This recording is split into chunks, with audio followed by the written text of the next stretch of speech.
ज्याच्याबरोबर विधिमंडळामध्ये मी अनेक वर्ष काम केलं, आमदार म्हणून आणि मंत्रिमंडळामध्ये सुद्धा त्यांच्याबरोबर काम करण्याची संधी मिळाली.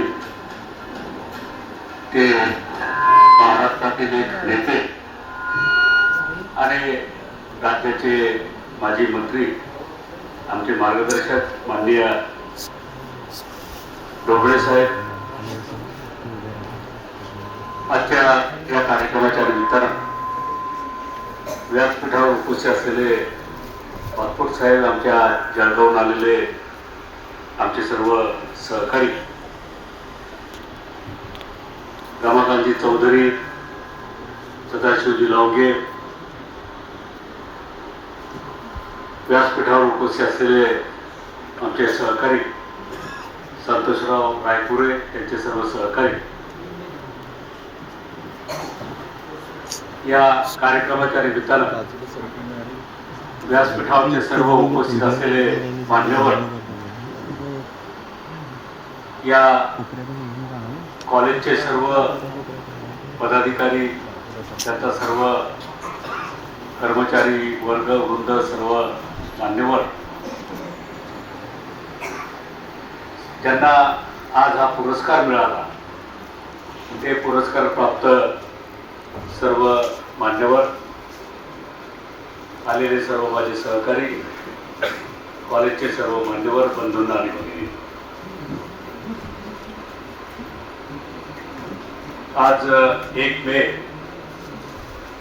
महाराष्ट्र दिन. या महाराष्ट्र दिनाच्या आपल्या सगळ्यांना मी सुरुवातीला मनापासून शुभेच्छा देतो.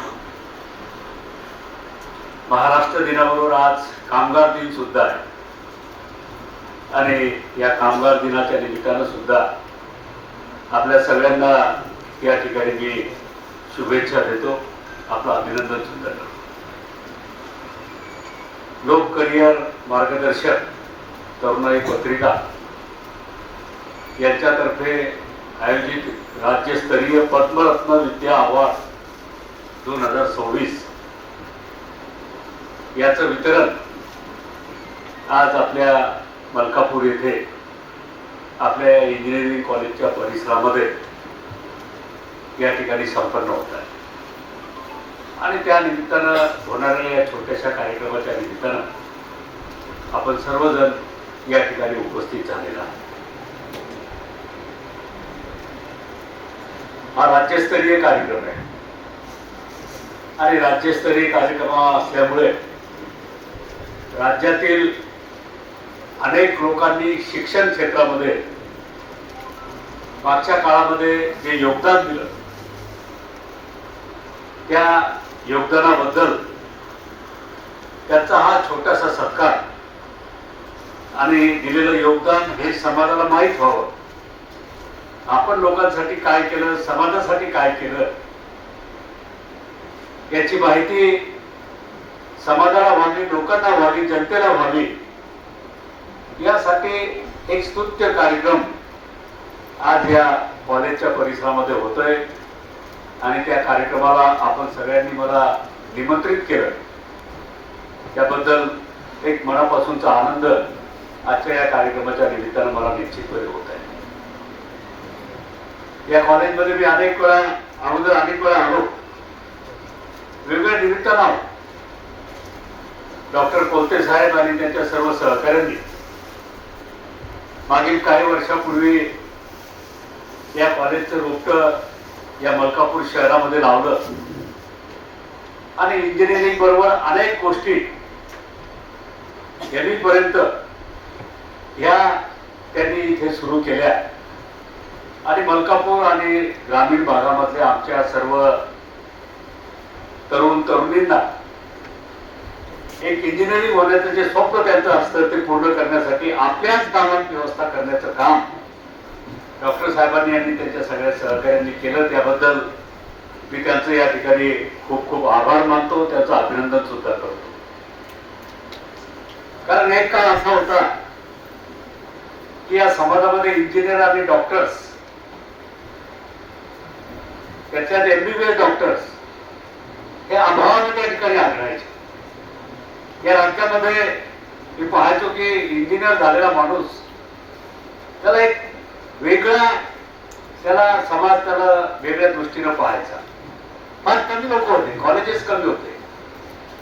पण मला आठवते की कैलासवासी वसंतराव दादा पाटील राज्याचे मुख्यमंत्री असताना त्यांनी या शासकीय इंजिनिअरिंग कॉलेजच्या बरोबर खासगी इंजिनिअरिंग कॉलेजला सुद्धा या राज्यामध्ये परवानग्या दिल्या. तसं पाहिलं तर वसंतदादा पाटील हे फक्त 7वी शिकलेले, पण या महाराष्ट्रामध्ये, या पुरोगामी महाराष्ट्रामध्ये या राज्याचा विकास जर तुम्हाला करायचा असेल तर शिक्षण सुद्धा खूप महत्वाचं आहे. आणि हे शिक्षण अनेक क्षेत्रामध्ये सर्वव्यापी शिक्षण देत असताना त्याच्यात आमच्या खेड्यापाड्यातल्या तरुणांना शिक्षण देण्यासाठी खऱ्या अर्थानं अशा प्रकारचे खाजगी कॉलेजेस उघडले गेले पाहिजे, त्यांना परवानगी दिल्या पाहिजेत. ही धारणा त्यांची होती, ही दूरदृष्टी त्यांची होती. सुरुवातीला या निर्णयावर टीका झाली. इंजिनिअरिंग कॉलेज म्हणजे त्या काळामध्ये स्वप्न वाटायचं की त्याला लागणारं इन्फ्रास्ट्रक्चर, त्याला लागणाऱ्या सवलती, त्याला लागणाऱ्या सोयी, त्यासाठी लागणारा निष्णात शिकवणारा प्राध्यापक वर्ग, हे सगळं ग्रामीण भागामध्ये मलकापूर सारख्या तालुक्यामध्ये कुठून मिळणार. परंतु दादांनी निर्णय केला होता आणि तो अंमलात आणला. आणि आज मी पाहतोय की आपल्या महाराष्ट्रामध्ये अनेक चांगले engineering college, government medical engineering college पेक्षा सुद्धा चांगल्या सुविधा देणारे इंजिनिअरिंग कॉलेज हे जागोजागी उभे. आणि आपलं सुद्धा एक इंजिनिअरिंग कॉलेज त्यातला एक सर्वोत्तम नमुना म्हटलं तरी हरकत नाही. अशा पद्धतीचं हे इंजिनिअरिंग कॉलेज त्या काळात उभं राहिलं, प्रगती केली आणि अनेक विद्यार्थी इंजिनियर झालेत, घडलेत. ही माझ्यासाठी आनंदाची गोष्ट या ठिकाणी आहे. वैद्यकीय मेडिकल कॉलेजेस सुद्धा अलीकडच्या काळात तसंच झाले की आता मेडिकल कॉलेज सुद्धा खूप निघत आहेत. नुकतंच आपल्या इथं बुलढाणा जिल्ह्याला सुद्धा मेडिकल कॉलेज मागच्या वर्षी सुरू झालं. अजून 1-2 खासगी मेडिकल कॉलेज सुद्धा जिल्ह्यामध्ये सुरू होत आहे. माझ्या सांगण्याचा अर्थ असा आहे की काही वर्षापूर्वी MBBS होणं, इंजिनिअरिंग होणं हे एक स्वप्न वाटायचं. त्यातल्या त्यात आमच्या ग्रामीण भागातल्या तरुणांना तर एक ते दिवस स्वप्नच होतं. परंतु अलीकडच्या काळात हे सगळं काही होतंय, सगळ्या गोष्टी घडतायत. शिक्षण क्षेत्रात एक क्रांती होते, याचा मनापासूनचा आनंद तुम्हा आम्हा सर्वांना त्या ठिकाणी. खरं म्हटलं तर शिक्षण क्षेत्र असं आहे की या क्षेत्राबद्दल किती तुम्ही बोलले, काही बोलले तरी त्या ठिकाणी ती कमी ठरली. ढोबळे साहेब आपले प्रमुख पाहुणे प्राध्यापक आहेत. त्यामध्ये अनेक वेळ मी त्यांची भाषणं ऐकली, तुम्ही सुद्धा ऐकली असतील.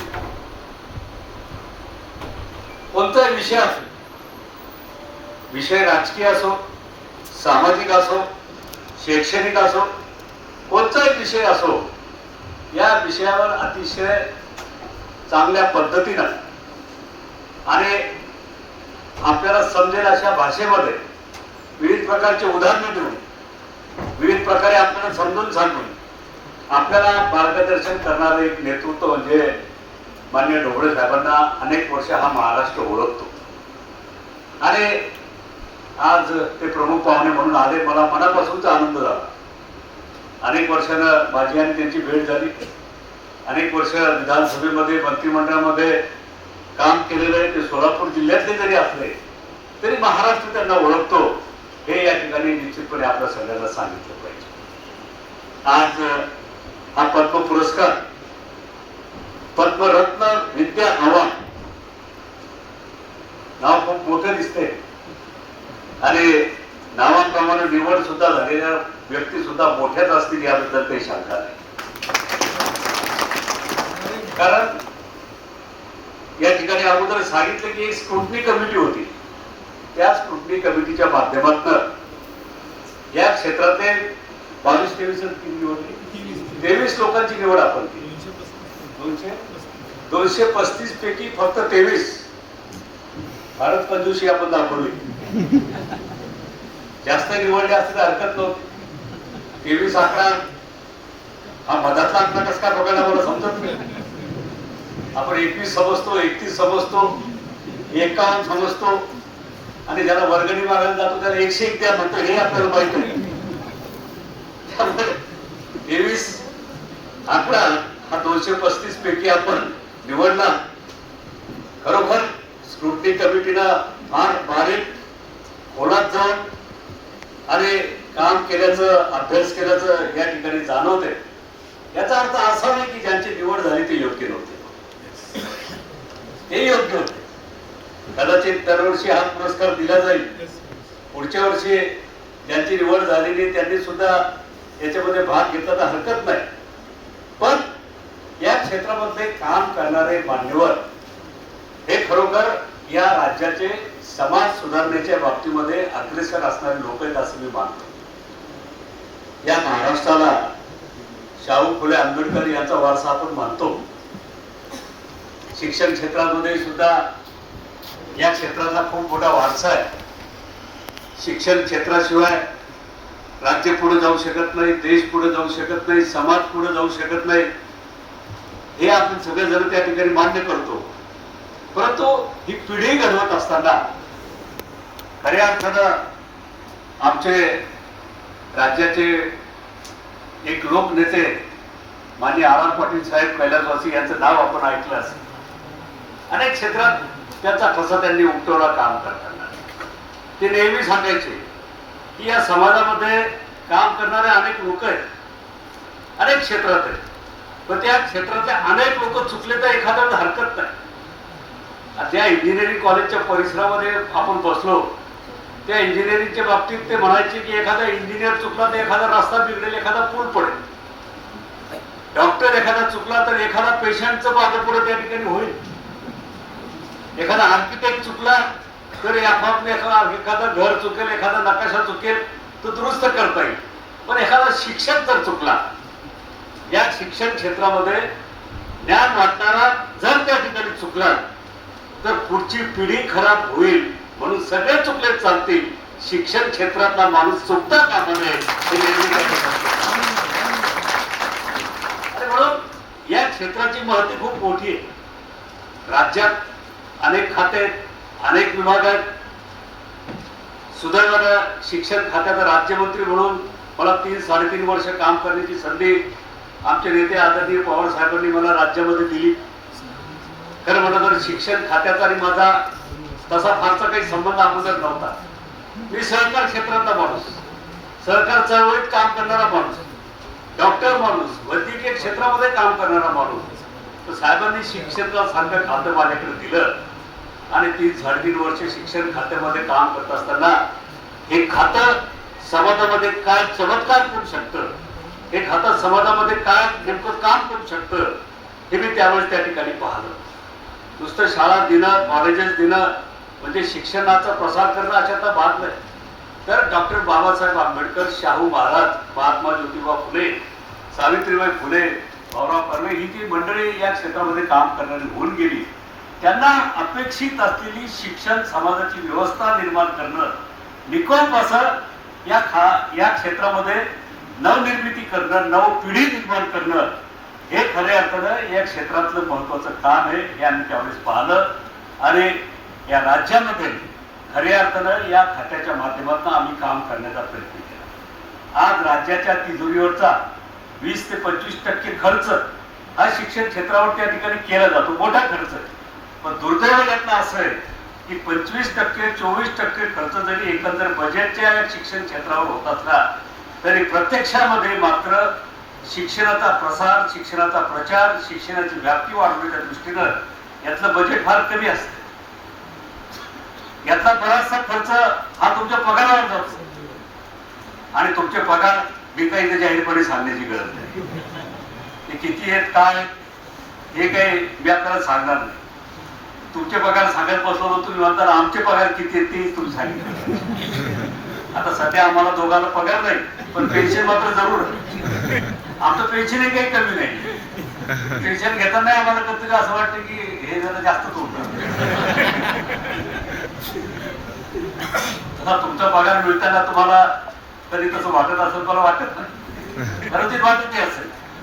अनेक लोक असं म्हणतात की नोकरी मिळवायची ती शिक्षकाची, दिवसातला एक पिरियड घ्यायचा, 45 मिनिटं शिकवायचं आणि दिवसभर आराम करायचा. हा गमतीचा भाग आहे, गमतीचा भाग आहे. तसं काही नसतंय, पण लोकांना म्हणजे बाहेरून दिसतंय. आता लोकांना सगळं बाहेरून चकाकणारं सोनच वाटत असते, त्याला काही इलाज नसतो. पण शेवटी हा भाग जरी त्यातला सोडला तरी सुद्धा या क्षेत्र हे मला सांगायचा अर्थ आहे की हे क्षेत्र खूप मोठं आहे. या क्षेत्राची व्याप्ती खूप मोठी आहे आणि या क्षेत्रामधला हा पद्म पुरस्कार ज्यांनी सुरू केला, कार्यकारी संपादक आपले प्राध्यापक सदाशिवराव लवंगी, त्यांचं मी मनापासून आभार मानतो.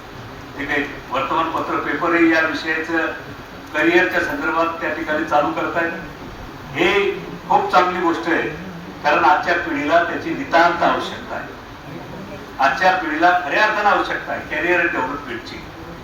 कारण अलीकडच्या काळामध्ये आपण अनेक युनिव्हर्सिट्यांची नावं ऐकली असतील, अनेक युनिव्हर्सिट्या महाराष्ट्रामध्ये, पण अलीकडच्या काळामध्ये एक नवीन युनिव्हर्सिटी महाराष्ट्रात देशात जन्मली, जगात जन्मला आली आणि त्या युनिव्हर्सिटीचं नाव आहे व्हॅट्सअप युनिव्हर्सिटी.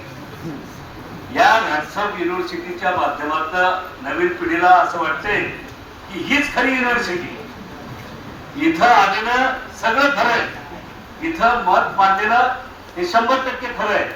इथं आलेली गोष्ट ही सगळी हीच मान्य करून आपल्याला पुढे जायचंय. तरुण पिढीला हेच वाटत असते की हेच खरं आहे म्हणून. अर्थात नंतर मग त्याचे परिणाम काय होतात, खरं म्हटलं तर हे शतक वेगळं शतक आहे. नवीन पिढीच्या दृष्टीनं खरोखर एक त्याची परीक्षा घेणारं शतक आहे. आजकाल फेसबुक, व्हॉट्सअप, इंस्टाग्राम, अजून काय काय काय काय त्याच्यामध्ये आहे. मला काही त्याची जास्त माहिती नाही, कारण मला त्याचा वापरही करता येत नाही आणि मला ते पाहता येत नाही. मी काही जास्त उपयोग त्याचा करून घेत नाही. म्हणून आजच्या काळामध्ये मी जरी त्या ठिकाणी अज्ञानी असलो तरी अज्ञानात एक वेगळ्या प्रकारचं सुख असते, हे तुम्ही त्या ठिकाणी बांधले केलं पाहिजे. कारण जास्त फलात गेलं तर जास्त लोक बिघडतात. अनेक लोक रात्रंदिवस त्याच्यावरच असतात, त्याच्यावरच अभ्यास करतात. आजकाल शिक्षकांपेक्षा, गुरुजींपेक्षा, प्राध्यापकांपेक्षा एक सगळ्यात मोठा गुरुजी मला आजच्या काळात दिसतो, तो म्हणजे गुगल नावाचा. जे तुम्हाला येत नाही, फक्त गुगलवर ते 2-4 ओळी त्याच्यावर टाईप करा, ते भरं तुम्हाला माहिती सगळ्या गोष्टी काय. इतकं हे गुगल पुढे गेलेलं आहे. त्यामुळे माझ्यासारख्या माणसाला भीती वाटायला लागलेली आहे की पुढच्या काळामध्ये शाळा कॉलेजेसमध्ये शिक्षकांची भरती होईल का नाही म्हणून. कारण सरकार हेच सांगेल की आता विद्यार्थ्यांना तुम्हाला जर काही प्रश्नाची माहिती लागेल, तुम्हाला जर काही ज्ञान लागत असेल, शिक्षकांकडे जाऊ नका, प्राध्यापकांकडे जाऊ नका, गुगलवर फक्त तेवढं टाईप करा, तुम्हाला ते मिळून जाईल. सरकारचाही पगार वाचेल आणि विद्यार्थी त्याच्यामध्ये आनंद वाचेल. शाळेत त्याचं आणि कॉलेजमध्ये जायचं काम. अर्थात या गोष्टी होणार नाहीत, पण माझ्यासारख्या मनात कधी कधी शंका येते, म्हणून कुठून तरी बोलून दाखवल्या पाहिजे.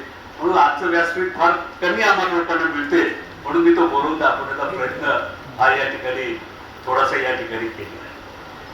आणि म्हणून आजच्या पिढीला नेहमी माझं एक ऑब्झर्वेशन आहे की मागची पिढी पुढच्या पिढीला सांगत असते की याचं काही खरं नाही म्हणून हा शाळेत काही बरोबर चालत नाही.